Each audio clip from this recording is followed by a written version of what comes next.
All right, we are back here on the podcast. A wild trade deadline here in the New York scene. Here is the Mets basically rip up everything that's not bolted down for 2024 and start reloading the furnaces. And the Yankees did something, but didn't make much sense. Trying to sort of react to the whole New York baseball deadline here. Martino Puccio is here. Martino, how are you? Not too bad, just refreshing every team's top 30 prospect list on MLB.com and just watching this garbage game in Kansas City at the moment. And that's pretty much it. How are you? Doing pretty good. Surprised I had not hit my rate limit yet on Twitter from all the scrolling over the past few days, or should I say X? Yeah, I mean, listen, I'm not even gonna get into that, but yeah, I don't blame you for constantly scrolling, though. I'll say that. Yeah, certainly is wild here. I mean, obviously, New York, like, I was planning to do a Giants show this week. I pushed that back. I said, there's too much going on with the baseball. We got to discuss, like, what happened on the Mets side where they went in one direction and the Yankees, once again, didn't Hmm. pick a direction.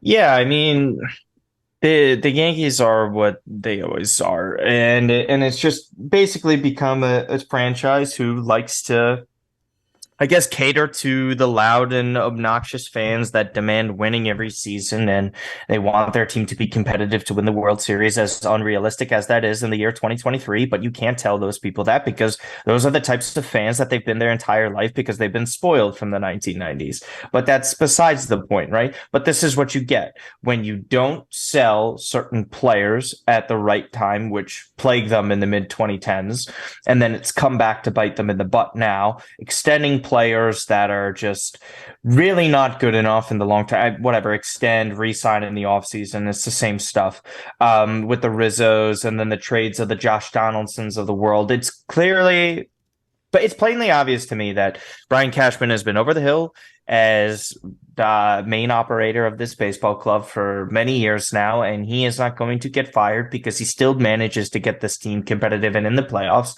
despite the fact that they're still not clear cut World Series favorites. And they have a lot of issues. And I still think the long term outlook for the New York Yankees, in my opinion, is bad.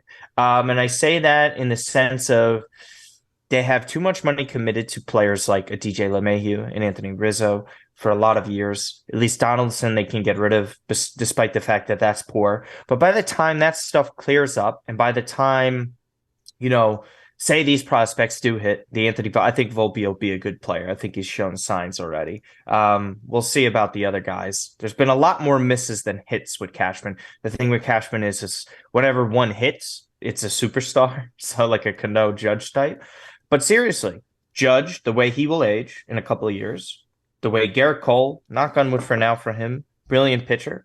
He's probably not going to age as greatly as you would anticipate. But either way, by the time they're really ready to reinforce and have this team ready to go for a World Series, in my opinion, I think the AL is a little bit wide open. But still, they're just not ready. This isn't a good enough team. And the moves that they've made, they're not willing to eat money like the Cohens of the world to gain back prospects. They just made lateral moves that are just adding to the bullpen because they're also potentially losing relief pitchers this offseason, which is more than likely given their salary situation. So, I mean, there's nothing left to say with the Yankees right there. It's just all about, are they actually serious about the standards that they have as a major league organization, or do they just want to keep on doing the same old thing? So, yeah. Yeah, we'll circle back to them here. We've got to talk about the team that actually picked a direction, which was the Mets, because Yeah. obviously they started last week with David Robertson thing. Then we have Hmm. Max Scherzer said, "I'm gonna go talk to the front office." He gets traded, Yeah. and then they have the sell off over the last few days where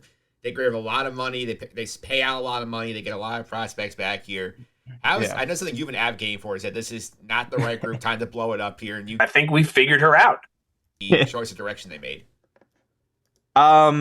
Listen, sometimes and it's so funny to see just like Mets fans and a lot of people overreact. I love going for it. Okay.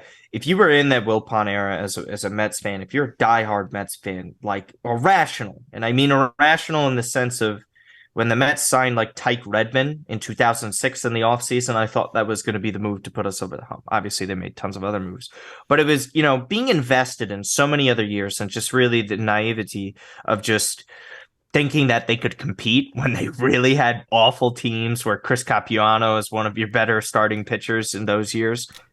And at the time, when you look at it in hindsight, and this is just for the overall picture of what this season is and how I look at it, is those teams in reality had zero chance of competing. Zero, very poor farm system until Sandy got there and gave it some direction, right? I think we could all agree with that because there's a lot of busts like the Fernando Martinez's of the world, and even going to Lasting's Millage, that kind of stuff. That's all you were going to get. You knew there wasn't going to be money to be reinvested, especially after the housing crisis happened, right? I think everybody came to terms with that, where you knew we would read it all the time. You're a few years older than me, so you really knew what the situation was. Are the Wilpons going to be able to reinvest? Is there going to be money for the future? They're letting guys like Jose Reyes walk. Like, you had to pull like teeth out of Jeff Wilpon's mouth to get David Wright to stay, who was clearly the franchise's best prospect and homegrown player since Darryl Strawberry or Doc Gooden, depending on who you pick, right? And so the fact that everything was so hopeless for years, where we were kind of this mid-market team or even a smaller market team, the way they were ran in the sense of the way they wouldn't install cameras that would have helped player development. They wouldn't have invested in the youth. There was issues in the international market. The international market was kind of probably their best avenue at the time because the drafting was horrid. Omar used to find guys every now and then, but still. Because I heard him on Joel Sherman's and John Heyman's podcast talking about, he's like, yeah, everybody went at me, but I found an R.A. Dickey. It was like, yeah, you pulled R.A. Dickey out of a fucking magic hat. You can bleep that out. But I mean, that was the case. It was so dire, and there was never really any opportunity to compete. And you even remember the Cespedes re-signing. So with that, I always use that as my examples of the past and how bad it could actually be rooting for a baseball franchise, and especially in the biggest market in the country in New York. With Steve Cohen, was this necessarily the team, and Billy Epler with this, was this necessarily the team that was ready to compete this season? Built for the regular season. We talked about this. They had, and you and I and Will always said this, they had pretty much a flawless season last year in terms of injuries. Right? There wasn't really anyone outside of the Scherzer injury later on in the season and then Jake being Jake. But overall, your pitching staff really didn't have too many injury issues. They were there for the majority of the season. Your everyday players were there as well. And you won 101 games, and it still wasn't good enough. And you saw what happened with the team that, they blew their load at the end of the season. Everybody knew it. I think everybody kind of knew it before the Atlanta series. I think when we started losing to the Chicago Cubs of the world, I don't know how you felt at the time, but I kind of felt it when we lost to the Cubs. I was like, okay, yeah, this is the writing's on the wall. But the fact that they tried retooling and saying, hey, let's get Verlander in here. These aren't long-term commitments. They didn't have a lot of long-term commitments. I don't know how many times all of us go through Spot Rack and just constantly say, well, Ken only has 1 year left, so it's really not that bad. Escobar has 1 year left. It's really not that bad. Max is here for another year. He's probably going to opt in. We can maybe manage it, do something like we just did this deadline. The fact is this. They knew this wasn't a regular season team. They're floating below 500. The Marlins are extra good this year. The Phillies are still competitive. They just won the pennant. The Braves are, in my opinion, a dynasty in the making. If they're able to get their second, they're just truly incredible. The time right now for the New York Mets to win and go for it at this deadline, no, you can't do that. So you have to blow it up. And you agree with this too, because, for the most part, free agency this winter outside of Ohtani and a couple other good pitching names, right? Is there really anything that could bolster that Mets lineup or even the prospects waiting in the wings? It was a poor farm system before, just even this week. I mean, they got a little bit better and before they had the rookies from the past draft. But you know what I'm saying? Like, there wasn't just enough to kind of solidify and say, yes, we could have a chance of winning the World Series in 2024. It just wasn't the case. They didn't have the regular season that they needed from, Verlander missing the first month was huge. Max sucking the way he did was huge. Marte and that handling of the World Baseball Classic and his core muscle injury from last season was poorly, I guess you could say, planned. And then losing Edwin Diaz. We all know that. That's the best relief pitcher in baseball. There's no debate about it. So when you combine all of those things and you're hovering around the record that they're hovering around, you have to make a decision. A lot of people are going to get upset and get mad at Cohen and do this and do that. But my question is, to circle back to my original point, what would the Wilpons have done, Mike? What would the Wilpons have done? They actually would have just probably sent 5 to 10 million. Actually, they wouldn't even have signed Verlander and Max in the first place. So they couldn't even trade and eat up money for these guys if they wanted to. Because I see a lot of it's mostly Frank Fleming saying that he misses the Wilpons. But you know this. They weren't going to do that. They couldn't even offer Jose Reyes anything. So why would they go and trade players that they could eat the money and get a good prospect in return? Nah, they wouldn't have signed anybody. They would have let the other guys walk, like Walker, and those other pitchers. And much like what we saw with Brody Van Wagenen, is that they didn't keep these guys long term. And if you had that ownership, you weren't going to get, a better farm system from this. I'm looking at the top 30 list right now because it's very funny to see it updated after these trades. Drew Gilbert and Ryan Clifford from the Justin Verlander trade are already top 7 prospects in the Mets farm system. A guy that we boast about, Alex Ramirez, all the time, is already behind Ryan Clifford.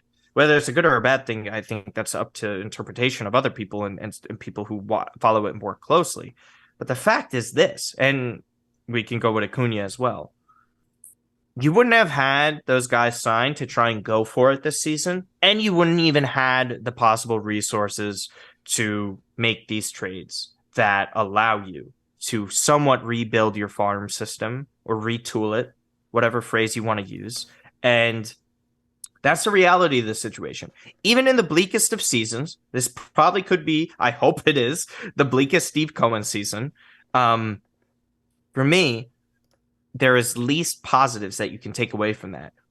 And I'll ask you this, and you can answer it. I probably know your answer. But in the bleakest of Wilpon seasons, did you even take away sometimes some positives from stuff, or at least the amount of positives that we took away from the past 48 hours or so, or 72 hours? Absolutely I would not. assume no. Absolutely not. Exactly. So, I mean, that's kind of my point. There's no doubt there's disappointment. It was a pathetic season. There's no denying it. A couple things didn't go their way. I understand that. But overall, at least they somewhat salvaged things. It's funny because this is the best trade deadline they've had since Cohen got here. The Javi Baez for Peter Crow Armstrong, garbage, horrendous. Went for it at the wrong deadline. Then last year they don't really go for it at all. It's like you're hot at the blackjack table and you only put down $1 when they go get Tyler Naquin and some of the other names that they added. And then this year, at least there was some idea here. At least they were honest to an extent. We don't know because you have the Billy quotes, but yeah, I mean, you do what you can at this point. And to this, another thing that I brought up to Will, I don't know if you're going to bring up the prospects. I brought it up to Will and yourself. The thing is this. Drew Gilbert coming in, like, who cares if the Astros farm system is so bad? How many times have we seen the Mets have a bottom 10 farm system and we were absolutely stoked for a guy that was top 10 in the farm? Like Francisco Alvarez, and I understand the whole top 100 prospect list and this and that. Like, these are lower level guys. So they're not going to be that high up on these prospect lists, even though Gilbert was ahead of Acuna in the most recent of lists. So I think all that really tells you the direction that we're heading in. I'm pretty excited about it. In the sense of they added talent. We'll see how we develop under this Cohen regime. You know what I'm saying? Because, it took a bit to kind of see Sandy's guys flourish and see what they did. Some good, some not so good. But yeah, I'm a bit more optimistic because if this was a Wilpon era, you wouldn't have me interested. I'm still somewhat interested because now I get to go on MLB's top 30 prospect list and constantly follow all the time again, like I used to. I sparingly did it because I love Jet Williams. I think he's fun to watch and follow, but this is more exciting to get behind. This is what you were kind of hoping for with the Cohen era. I don't know if you think this too, but just the whole, like, Dodgers East. You have a lot of guys in this farm system. There's a lot that you can follow. And even if you make one trade that you're adding to your major league roster, it doesn't completely gut your farm system. I don't think that's necessarily going to be the thing. That's what happened with the Lindor trade. But yeah, I don't know, man. I'm pretty excited about it. Yeah, I mean, for sure. I mean, I just want to point out here that I remember last month when Steve Cohen at the end of June had his press conference here. He basically told you, he didn't realize at the time what he was going to do. He said at this point in time, quote, "I already consider the money spent. In an unfortunate circumstance, if I can find some ways to improve our farm system, that's the path we take, because I'm willing to do it." And he put his money where his mouth was, literally, because he basically bought like 3 of his top 7 prospects and 4 in his top 10. Yeah, and exactly. And this is another thought I had as well. So like say he pays off whatever the amount is, and I don't even think the Verlander money's that crazy to give him for two guys that we get in our top 10 farm. So theoretically, if you think about this, the odds of it happening are probably low, right? Because of just the way prospects are in baseball and how difficult it is to really assess them and predict how they're going to be as professionals. My thing is this. Say Drew Gilbert and Ryan Clifford are stars, and you could even go to Acuna as well. Say they're above average major league players or they're major league contributors. Verlander was of no use to the Mets within the next 2 years at this point. He really kind of wasn't. We saw him on this bad team when he's pitching phenomenal, especially if you go by ERA. What did it mean? It meant nothing to them. It means everything for the Houston Astros to trade for him because now they at least have a much better chance come October because our pitching staff is a lot better again, or really just last year's. And with that, the Mets, like whatever they're sending 54 million roughly for Verlander. What if Gilbert and Clifford end up being players that are worth over like over 100 million each eventually? You know what I'm saying? Like, what if the Mets eventually extend these guys that are that good? Was it worth trading Verlander for 54 million or buying these guys for 54 million that are key contributors to what Billy Epler is saying a World Series contender in 2025, 2026? To Max Scherzer allegedly, not in the open, but to me that's exciting. To me that makes more sense and that's well worth the money because to the point of that Cohen quote was the money's already spent. It doesn't matter. I think only fans should get angry about where money goes unless it's horribly mismanaged or that they don't spend it at all. So that's kind of where I am with that. Yeah, because I'll go back to the last time the Mets sold. Would you say? Are you your memory? When was the last time the Mets were sellers before this year? Sellers before, well, like legitimate sellers, I guess you could say. Yeah, Hmm. I have the answer for you if you don't remember. Well, I don't want to give you bad radio time, so let me kind of try and sift through it. Um,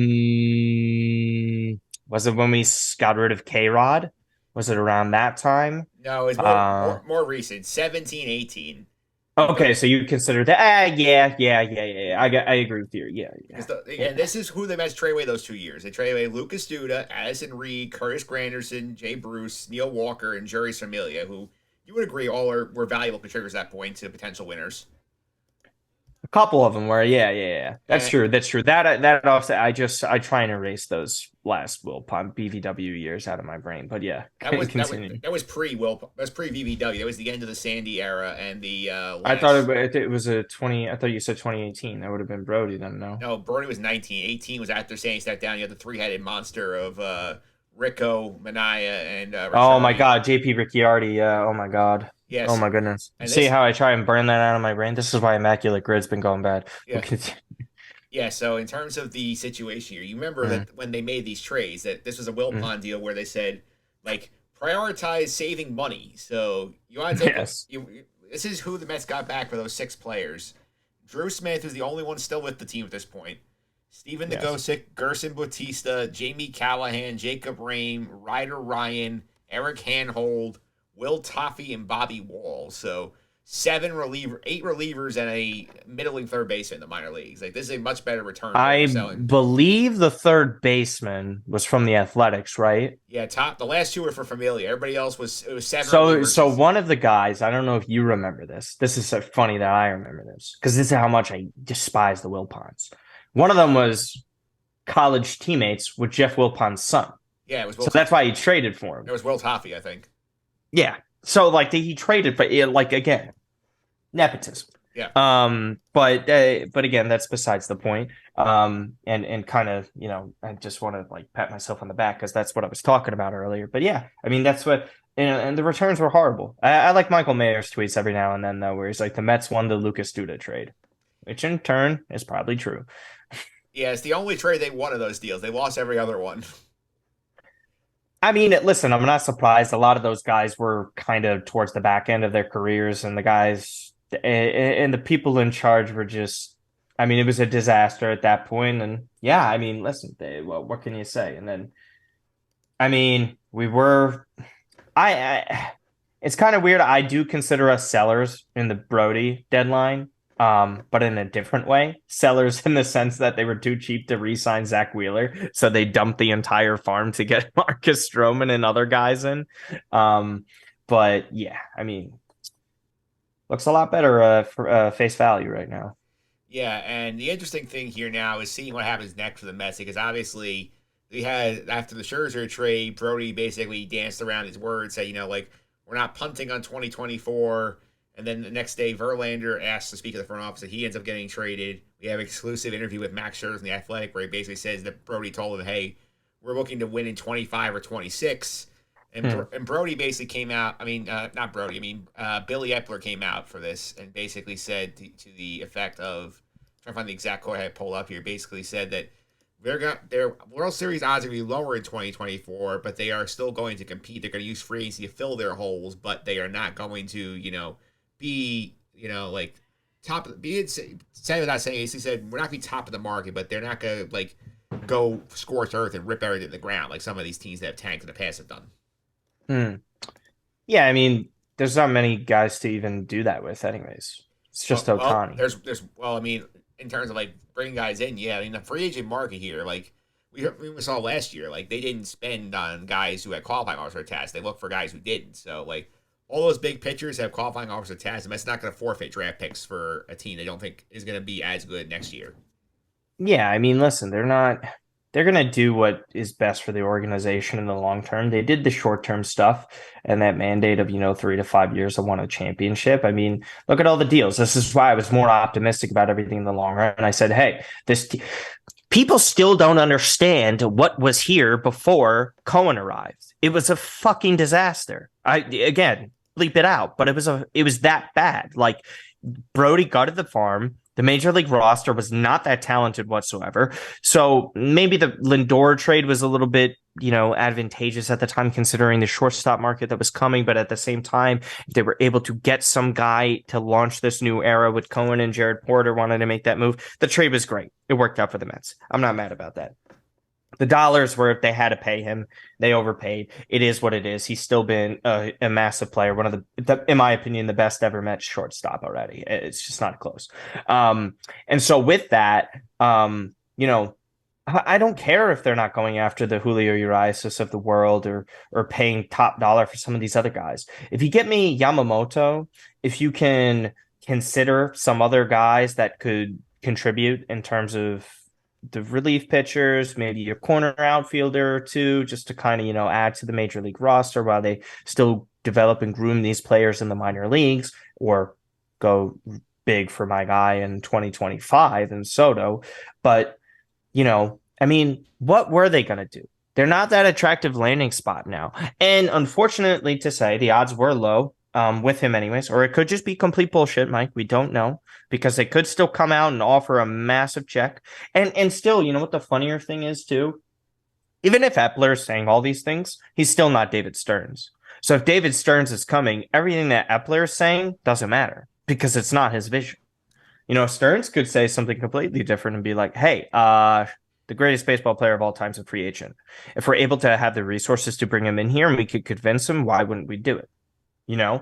That's still on the table for me. I don't think it's going to happen at this point, but I think that's still a possibility. But I mean, listen, this is the beauty of the Cohen stuff. You want to build a winner for years. The Mets didn't really have that. They had teams that could maybe compete year in, year out. It's not what the Braves built. The Braves built an incredible core. I don't want to talk about, I'm not going to accuse them of a money laundering scheme, but they're the sketchiest team in baseball with the types of deals that they give their players. I don't know how they agree to some of them.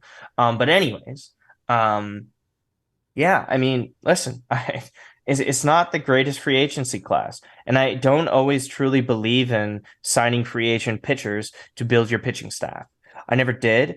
I think it's just built to free agency is always, if wise enough, and if an organization is wise enough, it's always supposed to be the cherries on top of what your roster is. Just like those teams in the mid 2000s that we loved and rooted for. Beltran, cherry on top. Billy Wagner, cherry on top, right? Trying to get Pedro, cherry on top. That's those key additions. Plug in the holes, see what you could do. that right now it's just not that type of team. And I'm not all in for overpaying for mediocre players at this point. And they didn't do it. They didn't overpay for the Taiwan Walkers. They didn't overpay for the Bassets, you know? It's like I get it. They have to do it. Some people just don't want to accept it because they had higher expectations in the Cohen era and all that stuff.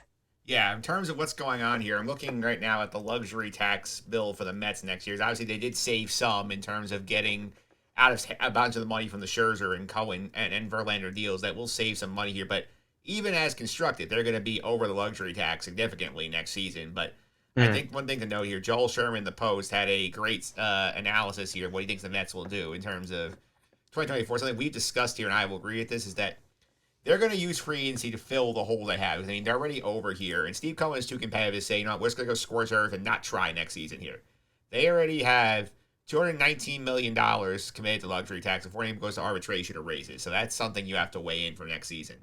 In terms Mm-hmm. of what they need here, we're saying conservatively, Martino, you would say you need two starters.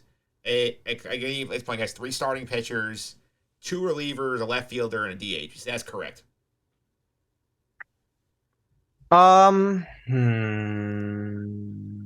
Yeah, I mean, at this point, yeah, the two relievers sounds conservative as well. I think you could bump that number up. But yeah, overall, I mean, positionally, yeah, there's nothing to really argue. Maybe I know Yeah. it's just getting down to the nitty gritty of the 25 man roster, but just also like backup catcher. What do they Yeah, do? we're Um, we're also operating the assumption here that Narvaez and Ottavino pick up their player options, and the Mets keep Rich Raley, who they didn't trade at the deadline because they nobody met the price they had on him. I think it's obvious that Rarely stays. Ottavino, I think Ottavino was just like he's already regressed from last season. The only way to go down, but again, we're Play, gonna go back with Ottavino. player option, he's gonna opt in. I know, but we could also just get rid of the guy. And I just don't love the bullpen like that. You still gotta add it. It's not good. Well, It's not a good they say bullpen. Maybe get back David Robertson. Maybe yeah, yeah, that's a possibility. yeah. Um, Let's say here's I think you're gonna get a bunch of guys on 1 or 2 year deals where mhm. you might just overpay on the 1 year deal, as Joel Sure notes, where like you go to somebody like the Red Sox, they like the Red Sox to Justin Turner last year. The Mets go up to him and say, "Hey, we'll give you 2 million more than whatever price you're being offered here to do that," and then that's your DH. Or you could say that for Jock Peterson. They're gonna I'll pay, the Giants go offer you 15 million a year. We'll give you Yes. 17 million a year to come do the same thing. So do stuff Yeah. like that. Get short term packages in here, and then like Which I want to jock this past offseason and yeah, Duvall, who Duvall will also be a free agent. But then again, he's in his mid to late 30s, so getting him for a corner outfield spot could be dicey. yeah. So I'm saying in terms of what that situation, like do those kind of moves where you say, okay, we'll fill our needs like for a year, not to block the prospects long term, and like if they hit, great, we're in contention for the wild card spot. If not, we flip these guys the deadline. By then, our kids are probably closer to being ready. I think that's the move here. Yeah, I agree with that. And that's what a lot of like mid-market smaller teams do. They do it often with relief pitching as well because you kind of just see them pay bigger bucks to a relief pitcher because they know they ain't keeping that guy all year long. They know because you know how they look at it. Their owners are like, you only have X amount of dollars to spend this offseason, so you clearly can't add a bat. You're not going to be able to add a starting pitcher because those are obviously the positions that cost more money, but something that might not cost as much money on a 1 year deal would be a relief pitcher. So A's would do this all the time, get a guy like $7, $8 million or whatever, have him come in, have a really good season, borderline all-star, maybe the only all-star on the team in general, flip him at the deadline because teams are desperate. They need bullpen help. That those types of moves. That's kind of what happened with Tommy Pham this year. Even though Not the intentional. expectation Yeah. the expectation was to compete, but it still offers that flexibility that you're able to flip the guy at the deadline, and that's what the Mets did here. Yeah, I think the difference here, obviously, I think is that the Mets are looking at this basis at 1 year, like sort of like we're gonna try and shoot for the third wild card. If we get in, great, see what happens. If not, we're gonna basically reload for 25, where we're expecting that they're gonna go like give Juan Soto a massive contract offer to be like a cornerstone piece for them. Juan Soto's getting $500 million from the Mets, Yeah. and I've said this for years. Well, I initially said $500 million, and then Steve Cohen bought the team, and then I said Soto $500 million to the Mets. Um, but if I'm slightly worried about the Yankees, I know everything that I said, but it always bothers me because they could do it.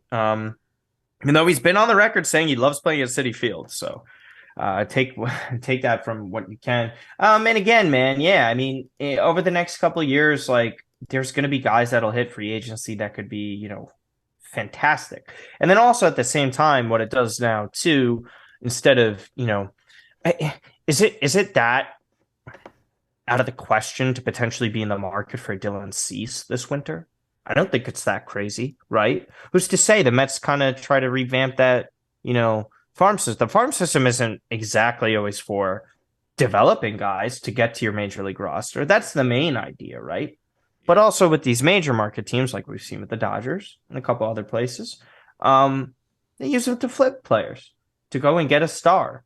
The best trade we've made recently has been the Lindor trade. So, like, is Parada on the table for that? Because Alvarez looks like the real deal already. He has over 20 home runs, and we're just starting August, and he's a 21-year-old catcher. Like, good lord, And he missed the first month of the season. So, unless Parada, I know he's got some athletic ability, change positions. Who's to say he's not on the table in a trade for somebody? It doesn't have to be Cease per se, right? Like just someone that potentially could be on the market. I wouldn't rule that out completely because everyone's just pointing towards free agency. That's not the Yeah. only place where you could add. And again, I think a lot of people are still overlooking. David Stearns is just a completely different Exactly. president Yeah. and the way he operates and the players that he goes after, the way they develop the minor league system, the way he would view free agency with resources, right? It's going to be interesting to see. We're all thinking of what they'll do under the words of Billy Epler, but Billy Epler's not going to be here. So how good are Billy Epler's words? Yeah, that's for sure here. I think in terms of two other things, I think the only three scenarios here where the Mets actually spend big money over the market this winter, which is number one, I think one's not really the markets. One is getting P. Alonso on a long-term extension. I think that's priority number one for them this offseason to get him locked into the core. Number two would be the Japanese, as you mentioned, Yoshinobu Yamamoto is only 24, and you can give him a long-term deal, feel confident he's going to be a part of your future plans there. And number three, Joel Short mentioned this as well. I think they're still going to dabble in Otani and see, like, hey, like, if we offer him the blank check because he's such a unique player and helps you in so many ways on and off the field, I think they're not. It would be indefensible. They're gonna be having dialogue. There's no way they don't because They're gonna having it's dialogue. Mal. Yeah, they're having dialogue. But they're not expecting him to come because considering his rumor for a while, his preference to stay out west. Yeah, rumor. Who knows? Thing is, this I think ultimately I might shock you. I think it's gonna be. I think the Padres try and flip Soto, sign Otani because Soto doesn't want to sign long term, and Otani would be willing to stay in the West, but he wouldn't move down the street to the Dodgers. That's my theory. That's my theory. We've already seen them offer mega money to Aaron Judge on top of the guys that they all have. Um, so I definitely could see that. But again, yeah, you have to have the dialogue with Otani. You have to at least try. Senga's already here. Say you get Yamamoto done, then Otani is there.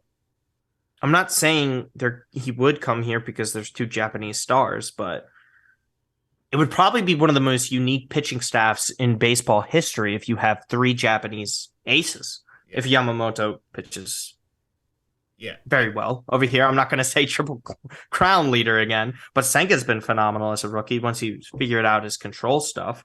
And then you add Otani to that, like it's just I would also just make Otani the DH with the Mets too. Yeah, you could do Just be that. like DH and pitching.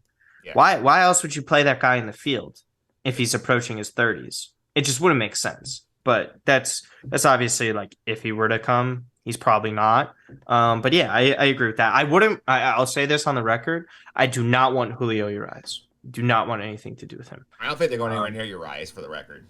I think he's staying with the Dodgers. I think the Dodgers keep him and they try and go for Otani. And they're still going to make a run at Soto as well. The Dodgers are so goddamn annoying. But yeah, that's kind of how I see that going. It's fascinating for sure. Yeah, I did look also. P. Alonso is the homer tonight for the Mets. They're up 1-0 over the Royals in the third inning there, and I do think one sleeper with Otani, I think here is the Giants because obviously they're trying to get that franchise altering star. They were in on Judge. They offered Carlos Correa $365 million. Yeah. Like I would not be surprised if there's a bidding war to the Dodgers and Giants for Otani. Yeah, no, I get that one too.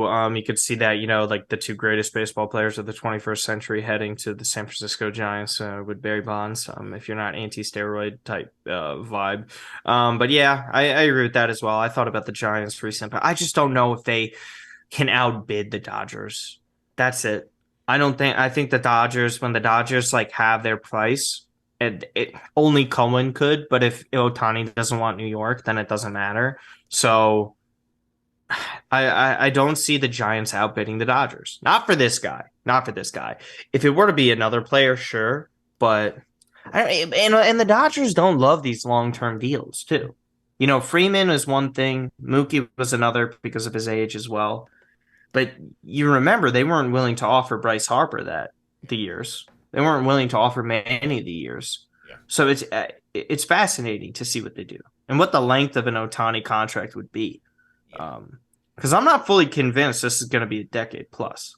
I did, I got to, it's like I said with I've said it on off air before the time. I said it's gonna start with a five in terms of average salary or total millions.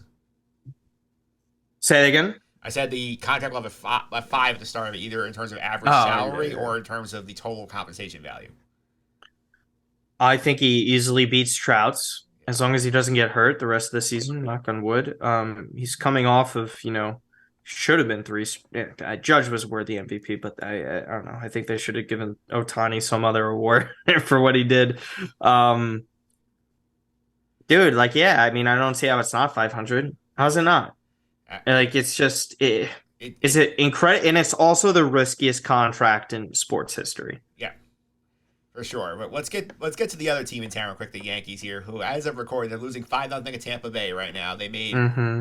two trades at last minute. They got Kenyon Middleton for their bullpen, and they got Spencer Howard. They basically bought him from Texas as there's a pitching flyer here. And have you seen some of Brian Cashman's quotes? Because these are very interesting. Yes. Yeah, I'll go over some of these here from Brian Hoke on X. Brian Cash said they went to the deadline as opportunistic buyers and opportunistic sellers, then later cautious buyers. Teams were unwilling to meet the Yankees' price for players, so Cash said they decided to take a shot at the playoffs. Quote, "We're in it to win it." With that roster, I don't think so. No, he's just selling lies to the Yankees fan base, and whoever shows up to games consistently just buys those lies, and that's really just what it is. Listen, they added relief pitchers because of what I said at the top of the show was this, or the segment was that he's trying to replace guys who are likely to leave this offseason. Yeah. That's what it is. Because if the Yankees were going for it, they would have traded one of those shortstop prospects that they have in Peraza. They're not going to. He's still not even like up playing consistently. Jason Dominguez is still there. Another guy who's incredibly overrated. It's just insane if you really delve into his numbers and what the hype was. Excuse me, what the hype was around him. Florial is still in their minor league system that will tell you everything you need to know on top of the Andujar and Clint Frazier types. Cashman is over the hill. The fact that he got an extension was mind-boggling. I think it was easily the worst executive decision of the offseason besides keeping Billy Epler. So, even though we know what Cohen's like long-term plan is, Hal Steinbrenner, the front office of the New York Yankees, and Aaron Boone are horrendous. They really are. For standards of what the New York Yankees are supposed to be, and their players. Let's not even excuse some of the players here. DJ LeMahieu, horrendous. Anthony Rizzo, oh my goodness, I can't believe he fell off a cliff. I'll be quite honest with you. I was stunned. Yeah, Giancarlo. Especially with this. I mean, Giancarlo is a walking injury. He's never going to be better. They still try and force his outfield thing, Mike. I can't even believe it. The guy's a walking injury. He's a disaster. They're better off paying him elsewhere. Josh Donaldson, one of the dumbest trade of the Brian Cashman era. Everybody knew it during that initial trade. I can't think of a worse one, in my opinion. And then just like to just keep on like that money is just absurd. And again, they're just not producing. They're very old. The Rodon thing blew up in their faces. There were some concerns of injuries with him. He was not pitching for a while. He's getting beat up tonight. He's one of the main starters. With his I guess you could say every 5-day Rodon star telling us that he sucks. But I mean, they're a disaster. The bullpen's not that good. I mean, they kept trying to beat the Houston Astros in the postseason without making wholesale changes. Uh, they got pretty close with the team in 2017 that obviously greatly overachieved. And then since then, that, Mike, that was their best chance to win a World Series. And they haven't had anything close. The Tampa Bay Rays, who they keep trying to emulate, keep trying to be very intelligent. I think their analytics are applied terribly because if you go by analytics, analytics don't say trade for Josh Donaldson. Analytics say don't give DJ LeMahieu a 7-8 year deal. Yeah. That's what they all say, right? Yeah, I think in Because terms of that Donaldson trade, I said at the time, that was a Wilpon Mets trade. We're spending money, so we don't have to spend money somewhere else. and even then, further, the Wilpons wouldn't even have made the money. But just in terms of like the adding a has-been star to the team to try and like plug in a hole and be like, yeah, this guy will fix it. Garbage, awful, awful, Oh, just not good. I got Just I got more. I got some more good ones for you here. sure. From Brian Cash in here. Another one from Brian Hoke. I'm sure people out there say tear it down and sell, and other people are out there saying to add something big. There wasn't a big thing to add, to be quite honest. It wasn't going to solve the immediate problems that we had. In terms of the sell stuff, certainly a lot of players that are talented and playoff teams like to get their hands on. But in terms of trying to pray that away from us, it really wasn't worth it. It was like, I'd rather just keep it and take a shot. Yeah, you're taking a shot, but you still don't have a left fielder about 6 months after you need one. I mean, it's just yeah. If the shot is like an underhand shot on a basketball court from the opposite free throw line to the other side, that's just like you're just not. It's just not a competitive team. And I tell this to my Yankee fans all the time. And I said this years ago, and nobody wanted to listen to it. I know my friend Joe Baggs, who you met at Citi Field. He's a big Yankees fan. He was Cashman out years ago before anyone I knew. And I thought, like, okay, maybe you're just being a little, like, upset. Like, this was, like, kind of not too long after the 2017 team. And then I tried looking at it through his lens. And I think for me, I follow Yankees baseball. I think the Yankees are the most important franchise to this sport. It's just, you can't debate it. So you need them to do well for the sport to do well. And I want the sport to do well. The way their prospects are viewed, I've never seen an organization be more overrated with the way they have their prospects. It's just like, it's absolutely mind numbing. And I don't give a shit if Aaron Judge is God, because he is. He's incredible. Great. Everyone else sucked. They just were horrid. When's the last time the Yankees really developed a strong pitcher that wasn't named Nestor Cortez? We have to go back so far for that. Are you giving them Nestor off of one strong year? I'm generous. I'm a generous guy sometimes. So that's me being nice. If you even want to give them Nestor, how about that? We'll word it like that. Even if you give them Nestor Cortez, who do they give you? Nobody. Positional player wise, Robinson Cano, Aaron Judge. Who are these? I think Glaber's a pretty good player. He's solid. Relative to all the other second basemen in the major leagues, but that was a trade with the Chicago Cubs. And that's the funny thing, too. The way they reinvested in this team and had a better outlook for the future was when they dumped at the trade deadline, when it was Andrew Miller going the other way, when it was Chapman going the other way. Those moves were good moves, okay? And then even Frazier blew up in their face. But not having the wherewithal and the understanding of your prospects to know who is good, who isn't good, and Judge wasn't even their top-rated guy at the time, right? Clint Frazier was getting more praise in the minor league system than Judge. Judge was just like, there's this guy who's got a unique build, and he's got some pop to him, but he never really hit that many home runs. We all know it. It's documented at Fresno State, minor leagues. Dude never used to hit the amount of dingers that he does at the major league level. It's an aberration. He's just unique. And with that, it's kind of like, so if we really look at Cashman's tenure, or in post 2009 World Series, where are the guys? Because now the free agent market has become ever so more competitive than it's ever been. Right? Like, think about it. When the Yankees were dominating in the late 90s, the Orioles, had a great payroll at the time too. Everybody knows that. But the Yankees got everybody. Everybody knew it. The Yankees would buy, pick, and choose whoever they wanted. And then they had that phenomenal core four, plus Bernie Williams and other guys that they developed. Everybody knows. Everybody knows. That right there is a once in a generation, once in a lifetime thing. Irrepeatable. Okay? Free agency, it's not the same. Yankees just can't have whoever the hell they want. Even though they could have had a couple guys in the past, they never jumped at the opportunity. And now they're not developing Hall of Famers at the rate that they used to, which is obviously it's very hard to do. And a lot more teams are smarter from top to bottom than they've ever been. And so with that, that's a recipe for mediocrity. It is. And people just Yankees fans are terrified because this is the worst that they've seen in a very long time. Certain generations of Yankees fans, this is the worst that they've seen, and they think it's doomsday. Doomsday hasn't arrived yet. Oh It's no! it's Oh no! it's still potentially coming. Depending on what happens, maybe they still reinvest some of the money. Some of it's coming off the books. They'll have some finances to juggle with. But if you're not getting severely overpaid right now by the New York Yankees, you're probably not going there, right? Like why would you, if you want to win a title, you're probably not going to the Yankees right now.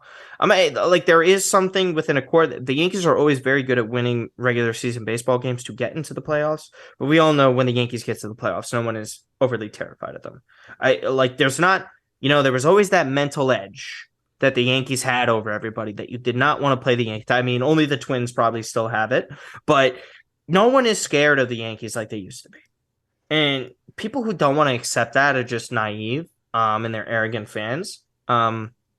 Just like some Patriots fans that think everyone is scared of Mac Jones and what's going on over there. But that, again, besides the point.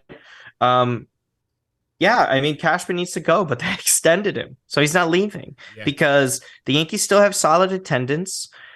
They're still spending money, quote unquote. They kept their massive star in Aaron Judge, the main attraction, and they spend money every now and then. And for some Yankees fans, that's all they give a shit about. Yeah, to go show up to the ballpark. Yeah, I have one more great quote from here. This is the extension of the "We're in it to win it" quote here. It says, obviously we're in it to win it, so we stayed the course because of that. Obviously, we got Nestor coming back as well as Loizaga soon, and we know that we have better baseball than us, though we haven't shown that and proven that. We've got 2 more months to show that now. Well, newsflash, they are losing still. They're 5-0 in the 7th inning at recording here. They face the Astros this weekend for 4 games. Like they might not win. They might not win more than 2 games the whole week, and then they're gonna be at 500 heading out for a road trip. They're just. It's awful PR. It's just only going to get worse. I think more and more fans are they're fed up. I think this is going into next season, depending on how the offseason is. They're going to be one of 2 things that are going to happen. They're not going to do much, and they're probably going to stand pat relatively close to what this roster is. And fans are going to freak out, and a lot less will show up to opening day. Or the Yankees finally do something in which they say, all right, enough, Shohei, $600 million. Highly doubt it. But that's what I'm saying is like, that's what they have to do to win the fans back. They're not trading for Juan Soto. Like Juan Soto, the Yankees do not have anything to give to Juan. They have to give the farm for Juan Soto.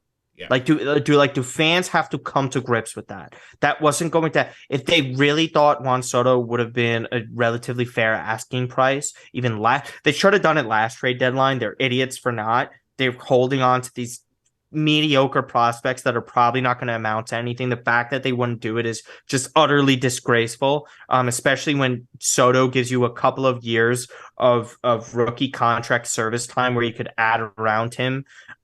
Oh my God, just fucking pathetic, to be honest with you. And I know that sounds so weird coming from a Mets fan, just like the anger in my voice, right? It's pathetic. It's awful. It's a fireable offense the way they've been operating, and they just don't do it. And it's really funny to always see George Steinbrenner videos pop up and about how mad he used to get when the Yankees would lose and how he would break TVs and fire guys on a whim and all that. And firing guys on a whim is kind of what got him into some trouble at a point. It creates instability within a franchise. But, brother, at a certain point, you're just not getting it done. You got to go. Yeah, I mean, Hal's the complete opposite. Hal is like patient to a fault, where, I mean, he had the infamous line earlier this year. He said Yankee fans, like, he doesn't understand why they're mad about the team right now. And then, honestly, you mean, look at their attendance last night. They had 43,000 people in the building last night. And honestly, I've said it for a long time. Like, I think Hal Steinbrenner is content putting together a team that can make the playoffs as long as he's getting 40,000 in the building every night and selling his chicken buckets for like $25 a pop. And like, this is a business to him. It's not like as much a passion project as it was for George. And You want and Tiki Barman is pulling WFA the other day. He's right. He's like Yankee fans haven't realized this yet. That this is not the George Steinbrenner. I have to win at all costs. This is like Hal Steinbrenner. I'm responsible to my shareholders. And I have to maintain a Yeah. profit. It's like Which was a quote, which was what I was literally just going to say. Good thing you mentioned shareholders. That was literally a quote this offseason. yeah. I had people to answer to. That shows you everything that you need to know about the New York Yankees. Did George Steinbrenner ever have to answer to anybody? No. He was the boss for a reason. They called him that for a reason. Hal is anything but that.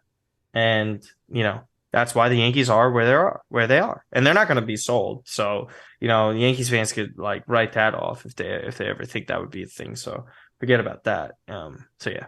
I mean, you look at this roster the way it is here. Like it's set up perfectly that they're gonna get in and try. They're gonna try and get in and say, okay, like if we win, great. If we lose, oh well, the playoffs are a crapshoot. Look what happened to the Dodgers last year. But they're not that good, and they're not gonna make it this year. I hate to break it to Yankee fans, they're not. There's a good chance that they don't. Just, I just like find like the quotes from Cashman just very funny when he just kind of acts like, and then a lot of this stuff happens in soccer as well with the transfer market. In the middle of the season, there's a January transfer window. This is just using it as an example. This used to happen all the time when AC Milan would just have really bad teams and they wouldn't reinvest come the January market, and there were players injured and they would come back in like February or something, and the directors would always say, "Oh yeah, but we have Mario Balotelli coming back, so he's basically like a new signing," just tossing Mario's name out there. Nobody wants to hear that shit. That's not a new signing. We knew he was here on the roster. We know he was going to contribute. Nestor Cortez and Jonathan Loaizaga are not like new signings. They're just guys who were here that weren't here and were just angling it in an optimistic perspective to make people feel better about the situation. When in reality, we are not going to do shit. And that's what it is. Nestor and Loaizaga, good pieces, but Yankees fans and people are operating under the assumption that they would be there anyways. And that's what Cash either gets and doesn't give a shit about, or that he doesn't get. And that's the problem, is that also that disconnect between the front office and the fans. Yeah, this is something this is, again, difference between the Mets and the Yankees. The Mets realize we have a problem. And they took a proactive step to fix the problem. The amount of talent they brought in here and over the span of the past week would have taken years if you went the traditional just like tank and rebuild mode here. So they've accelerated their process of restarting the forces. The Yankees just running in place, and they're slowly going to degrade into mediocrity at the rate they're going. I mean, yeah, if it isn't already. And you know what the funny thing is like they're such a great organization. It's like we say everything that we've been saying, but they're still such a great organization that even in their worst seasons, they're still hovering around 500 and like playing good baseball to an extent. They're playing bad baseball, but like their record kind of says otherwise, right? Because the rule of like if you're around 500 or over 500, you're not a bad team. But like when we see everything day to day and all that, they're not. Regardless of injuries happen, but we've known the Yankees have been riddled with injuries for years, so that's not even anything new. So to that, it's just they are mediocre now, especially for Yankees standards. There's just, I think when teams like the Atlanta Braves do what they did, even though they had a fantastic roster the entire time, when teams go on runs, or even the Nationals, they had a fantastic roster the entire time. Right? Like when they go on these runs, they think like they could also do that. But like, what are the Yankees exceptionally great at this roster? They have two exceptionally great players. And that's it. Yeah. The Mets in 2015, what do they have? An exceptional pitching staff, good back end of the bullpen, guys that would occasionally step up in the lineup. But they had something great. The Royals had stuff great. The Giants had stuff great. The Dodgers, year in, year out. The roster was phenomenal. Just all these teams had stuff that was great. The Astros. The Yankees had what? They didn't. They don't even have a great manager. Boone is just, the fact that Boone just keeps on getting these, because we know, this is what I've also said too, the Yankees don't have accountability. And I said this to my friend today. If the Yankees had accountability is firing everyone who has not done their job well enough over the past few seasons, But instead, the Yankees have scapegoats, and the scapegoat is going to be Aaron Boone. Eventually, someone has to get fired. There's just like they missed the playoffs. It's probably Boone gone. There's no doubt. Um, Although Buster they, Olney said they might not make significant changes, even if there was the playoffs. So the Yankee fans remain well, six and outs and back. that was going to be my next point. So thank you for bringing that up. It's like, and if they don't, why as Yankees fans, if they take pride in winning so much, why would they show up to opening day? Why would they show up to games regularly? Why would they do that? First of all, everything is overpriced there. The tickets are insane. The product is garbage. Why are you giving them your money? Stop it. Stop it. They don't need your money. They don't need it. They have so much fucking money. They have so much money. Stop wasting your hard-earned dollars at a place that one is not cheap, two doesn't give you happiness anymore. Just I stopped going to City Field and Yeah, Mets yeah, games. I said I'm not going until the team is yeah. You, sold. you, you boycotted the Wilpons. It worked. Well, they did need the money, by the way, unlike these owners. But I yeah, think the man, thing with the Yankee fans also sort of a tradition where it's sort of like, hey, like this is the thing to do. Everybody goes to Yankee games, and the Yankees always win. And then people are sort of slowly like, oh wait, this is not the same Yankee team. Like this is like we have a couple of great players, but it's such an it thing to do. It's hard to deprogram like casual baseball fans from that, and they're gonna keep making money off of that as a result. yeah, just welcome to modern day sports. But that's ultimately what the New York Yankees have succumbed to. I think that World Series title was phenomenal for them, but a part of the Yankees died that day. And what they did moving forward in the following years. And sometimes I've seen it. I root for a great soccer team, and they were, AC Milan was down in the gutter for a decade. They suck. They're like one of the most prestigious sports franchises clubs in the entire world. Yeah. A large portion of the fan base just could not accept what it was. And that was the glory days are over. That's it. The opening line of The Sopranos, Mike. I don't know how often you've seen it, or if you've seen it. Do you know what Tony's opening line is, or no? No, I do not remember offhand. Okay, so well, I love it because it's a great quote because it's really symbolic of America in general, and just it applies to Yankees fans here. But he was talking about the mafia. But either way, his point was, I felt like I got in at the wrong time, like the party was over, and all the good days have stopped. Was it to paraphrase? It wasn't that word for word. I could pull it up word for word. But the point was this: it's like the core four ain't here. They're not dominating in free agency. They're not littered with Hall of Famers up and down the lineup. And I think just for a lot of fans, and I know they don't want to hear Mets fans say this because they're insecure about themselves, but that's their own problem. But here's the thing.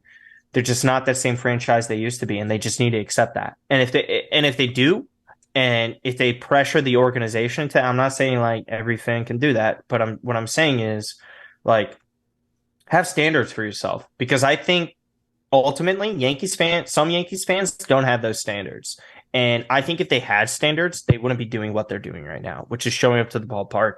And there's a difference between rooting for your team on television, but also showing up to that ballpark and giving that franchise the support. They don't deserve it. They don't deserve it. They're ran terribly for what they're supposed to be ran like. I think they're a disaster in that sense. For the Yankees standards, they're a disaster. In terms of Major League Baseball, no, because we've seen that. But that's what the Yankees are, man. All right, I think it's a good place to leave it, Martio. Thanks for all the time. Really Yeah. appreciate it. People want to follow you on social media. How can I do that?